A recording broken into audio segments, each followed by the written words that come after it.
पठान। मैं राष्ट्रवादी कांग्रेस अल्पसंख्यक जिला अध्यक्ष हूँ, शरद पवार साहब। सर, अभी आपका विषय क्या है? और अभी कल इलेक्शन कमीशन ऑफ इंडिया ने डिक्लेयर किया है और आचार संहिता भी लग चुकी है। 20 तारीख को नवंबर की वोटिंग है विधानसभा की और 23 तारीख को रिजल्ट है। क्या कहेंगे इस मौके पे? कल जो है इलेक्शन कमीशन ने महाराष्ट्र के अंदर जो विधानसभा का जो इलेक्शन है वो लागू किया है। उसके तारीख डिक्लेयर किया उन्होंने। 20 नवंबर को वोट डाले जाएगा और 23 नवंबर को रिजल्ट आएगा। सर, अभी समाचार पत्रों के अनुसार जैसा कि मेरे व्हाट्सएप पे, सोशल मीडिया पे, समाचार पत्रों में भी एक न्यूज़ वायरल हो रही है कि शरद पवार, नाना पटोले साहब, उद्धव ठाकरे साहब वो कह रहे हैं कि हमको मुस्लिम डिप्टी सीएम हम दे सकते हैं। क्या आपको लगता है ये वाकई में हो सकता है ऐसा?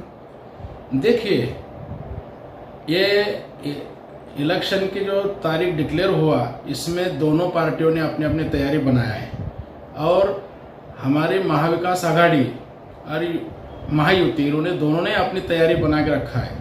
इस बार जो है तो हमारी महाविकास आघाड़ी जो है महाराष्ट्र में सत्ता में आने वाली है। मुख्यमंत्री महाविकास आघाड़ी का होने वाला है। अब डिप्टी सीएम भी महाविकास आघाड़ी का है, लेकिन आपने जैसा बताया है कि भाई मुस्लिम को डिप्टी सीएम बनाने वाले हैं, उन्होंने उनकी राय किया। लेकिन देखो, ये तो हमारे पार्टी के नेता आदरणीय शरद चंद्र पवार साहब और शिवसेना के उद्धव बाला साहब ठाकरे और कांग्रेस के राहुल जी गांधी, मल्लिकार्जुन खड़गे, नानाजी पटोले, ये सब लोग मिलकर तय करेंगे कि सीएम और डिप्टी सीएम किसको बनाना है। और इसके अलावा सर, ये जिस तरह से कांग्रेस को एक उत्साह मिली कर्नाटक में, एक जमीर साहब है, जमीर साहब को जो है तो गृह मंत्रालय भी दिया वाला है, विधानसभा का स्पीकर भी बनाया गया है और वहाँ से जो उत्साह में है कांग्रेस कि नहीं कि मुसलमान और करीब आ सकता है या फिर जो भी हो वोट बैंक के लिए, क्या कहेंगे इसके लिए? देखिए, जैसा कर्नाटक में उन्होंने एक मुस्लिम चेहरा बोल के उन्होंने स्पीकर बनाया विधानसभा का और गृह मंत्रालय उनको दिया है, तो इसमें ये समझो अपन कि उनकी मजबूती कांग्रेस पार्टी की हुई है वहाँ पे। और कांग्रेस की तरफ उद्धव बाला साहब ठाकरे की तरफ और शरद चंद्र पवार साहब के पार्टी में सभी समाज के लोग हैं। हर समाज का व्यक्ति इन तीन पार्टी में मिलेगा। लेकिन जैसा उद्धव बाला साहब ठाकरे का काम जो कोरोना के टाइम में हुआ है, ऐसा ही पवार साहब का भी पूरे समाज को लेके काम है, कांग्रेस का भी काम है। हो सकता है अगर हमारे तीनों भी पार्टियों के प्रमुख ने, महाविकास आघाड़ी ने बैठ के अगर फैसला लिया और वो ऐसा अगर उन्होंने डिसीजन लिया जैसा कर्नाटक में है, तो ये बहुत अच्छी बात है। इससे और भी मुस्लिम समाज इन तीनों पार्टियों के करीब जाएगा। तो आपको लगता है कि जैसे कि शिंदे सरकार जो है तो अभी मुसलमानों को अपने तरफ अप्रोच करने या फिर लाने के वास्ते लाड़की बहन योजना और दूसरी भी स्कीमात है, तो वो मुसलमानों को अपने तरफ ला सकते हैं या फिर इसका देखा देखी जो है तो तीनों ने डिसीजन किया कि मुस्लिम डिप्टी सीएम होना, जो अभी तक के ऐसे डिसीजन कभी नहीं लिया। क्या ऐसा लग रहा है कि शिंदे सरकार ने जो मुसलमानों को स्कीम के वास्ते जो फ़ायदा, तो उससे वोट बैंक में दरार पड़ सकती है? ऐसा कुछ भी नहीं है। अगर मान लो इनको लाडली बहन का जो इन्होंने स्कीम चालू किया है, ये बहुत अच्छी है। अगर पैसा मिल रहा है गरीब को, तो ये तो हमारे पार्टी ने और हम भी उनका स्वागत करना चाहिए। लेकिन उसमें ऐसा है कि इससे पहले फडणवीस साहब, देवेंद्र फडणवीस जी मुख्यमंत्री थे और उन्होंने ये नहीं किया।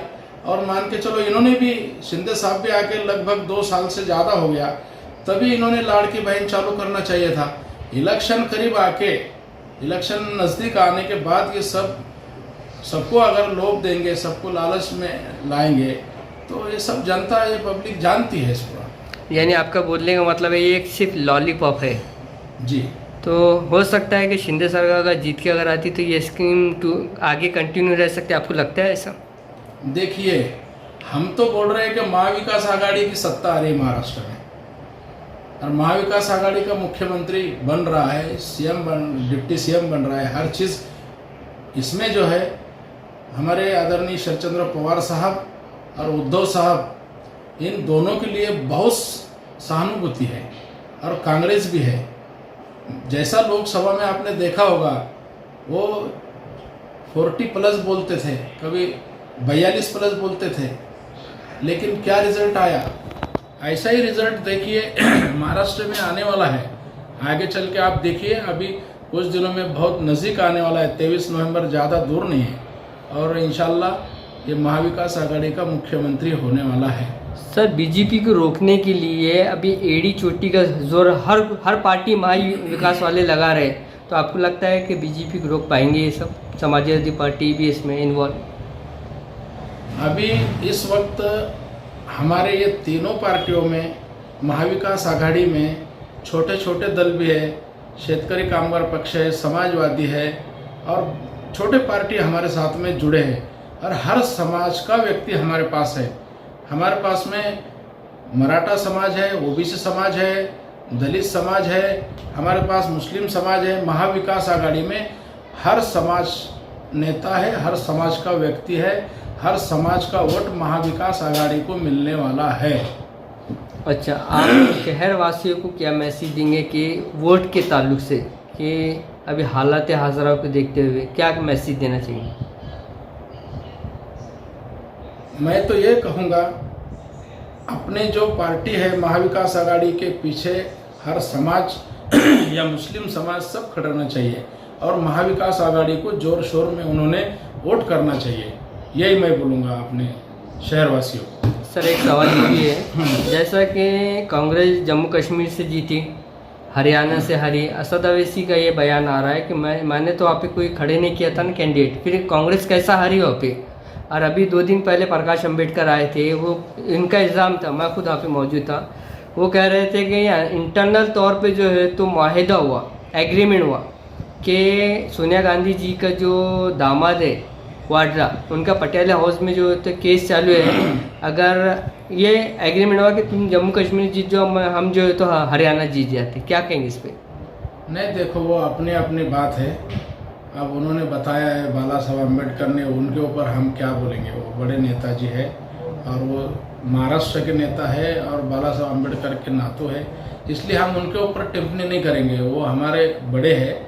लेकिन हम एक ज़रूर कहेंगे कि हरियाणा में जो है कुछ गलतियां कांग्रेस पार्टी से हुई है।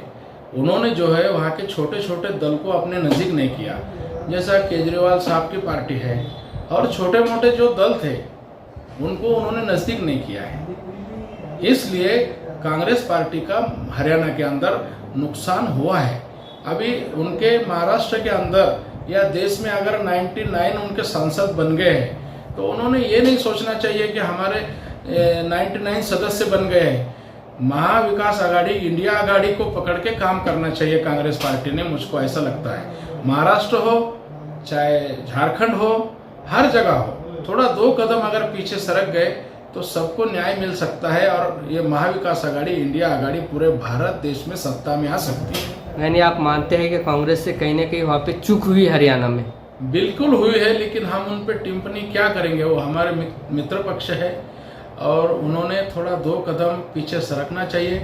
हमारे महाराष्ट्र के जो कांग्रेस के अध्यक्ष है आदरणीय नानाजी पटोले जी, ज्येष्ठ नेता पृथ्वीराज चौहान जी, ज्येष्ठ नेता बाला साहब थोरात जी, और विरोधी पक्ष नेता विजय वडेट्टीवार जी, ये सभी लोगों ने, जो कांग्रेस पार्टी के जो प्रमुख हैं, इन्होंने सबने तय करना चाहिए, और उनके हाईकमान को, कांग्रेस अध्यक्ष मल्लिकार्जुन जी खड़गे और राहुल जी गांधी को बताना चाहिए कि हमको 2 सीट भले कम मिले, लेकिन छोटे दल को भी इसमें शामिल महाराष्ट्र में महाविकास आघाड़ी में लेकर और ये इलेक्शन के सामने जाना चाहिए। से एक आखिरी मेरा क्वेश्चन है, जैसा कि असद अवैसी खुद बार बार कर रहे हैं कि मैं खुद, मेरे पर इल्ज़ाम लगते हुए आ रहा है कि मैं बीजेपी की बी टीम है, हरियाणा तो हार गए, मेरा कोई कैंडिडेट नहीं था, मैं आना चाहता हूँ महाविकास आघाड़ी में, तो मुझे क्यों नहीं ले? तो कहीं ना कहीं ये महाविकास वालों को लग रहा है कि असद साहब को अगर हम ले लेते हैं तो हमारा वोट बैंक कहीं ना कहीं तितर बितर हो जाएगा।